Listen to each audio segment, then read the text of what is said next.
Songa mbele mtazamaji, ni kwamba naibu kinara wa chama cha Jubilee Fred Matiang'i amekemea vikali ongezeko la wahuni linaloshuhudiwa nchini, haswa katika mikutano ya upinzani. Akitoa mfano wa kaunti za Homa Bay, Nakuru na Bomet, Matiang'i amebaini kuwa serikali imefumbia macho wahuni nchini ili kujinusuru kisiasa, jambo ambalo linaendelea kuitumbukiza taifa la Kenya katika vurugu za kisiasa na zaidi katika utawala usio wa kisheria.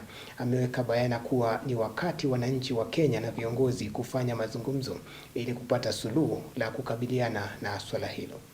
Kero la wahuni nchini katika mikutano ya upinzani likiendelea kuwakaba kwa viongozi hao na Wakenya kwa ujumla, likihatarisha usalama wa kitaifa. Naibu kinara wa chama cha Jubilee Fred Matiang'i amejitokeza wazi kukemea ongezeko la wahuni nchini, akisema kuwa serikali imeamua kutumia vurugu na huni kujinusuru kisiasa. President and his government have chosen violence as a weapon for political survival and as a weapon for political engagement. And I'm not going to start where usually people start, with these tired cliches about we condemn in the strongest terms possible, we ask for action. I'm not going to go that direction, because what we are dealing with is abundantly clear to all of us that we have come to a point where certain serious conversations must happen in this country and choices must be made. This is not rocket science. You don't need a degree in geophysics to see what is going on in the country.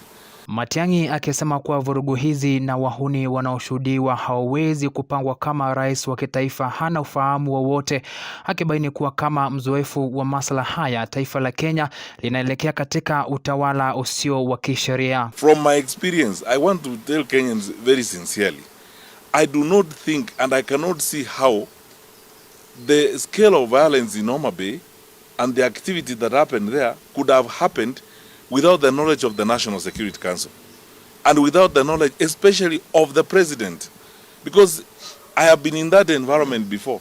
The president receives executive intelligence briefings wherever he is, even if he is in Greenland or attending the UN General Assembly. Such intelligence information is gathered and the president is briefed very regularly.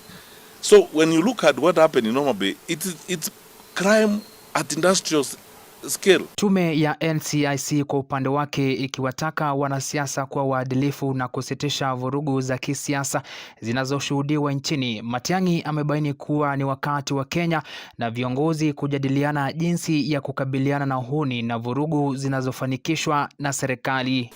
The level of anarchy in the country and the evidence of state failure is all over, is replete.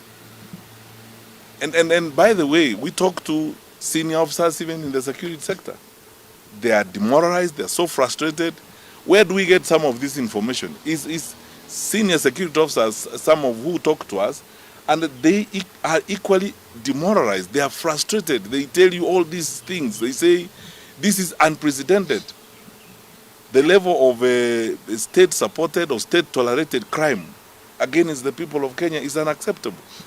So I think the government has made its choice on this particular matter. It's now upon the people of Kenya to also now make their choice.